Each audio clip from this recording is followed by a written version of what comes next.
Rank Geordie Payne. Yeah, one who's seemingly being talked up quite highly, and for very good reason, but seems like a chance to go to North Melbourne, and I'll touch on why I don't agree with that. But I can't question the talent. Like I said, if a club is going for the best available talent, he's certainly going to be up there.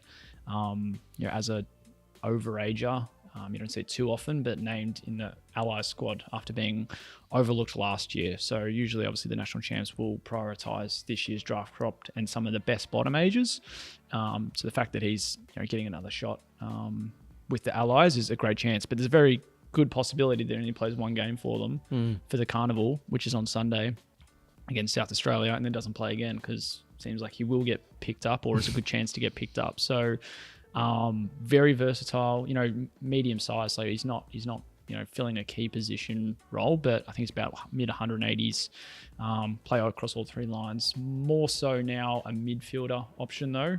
Certainly can play forward. Certainly can have a scoreboard impact, but known to be able to play across half back as well. So 22 touches per game and finding great form for the Devils this year.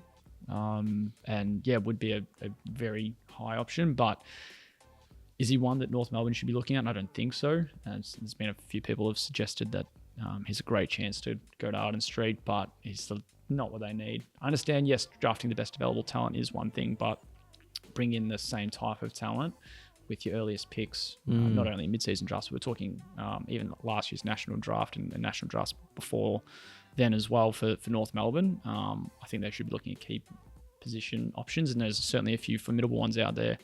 So I'd go against Payne if I was North. Not to say that they could miss. That's not saying that they'll not be missing out on a pretty good option though. So certainly something they'll have to be weighing up if they do see him as the best available player. But if they do pass on him, then Richmond, West Coast, St Kilda, Brisbane, right there for the taking for him as a Tassie option, and one obviously they'll have to keep in mind given Tassie come into the league in the next few years, and just about anyone from the Island State will be right in their sights. So. He's going to be an interesting one. Obviously, like I said, one of the sounds like the higher rated prospects, but if he is the best in this available crop, do North go for him, or do they maybe lean towards a list need, which is really at either end of the field with a key position player. So he's going to be the really interesting one, I think. And just where he lands if it's not pick one. Yeah. So they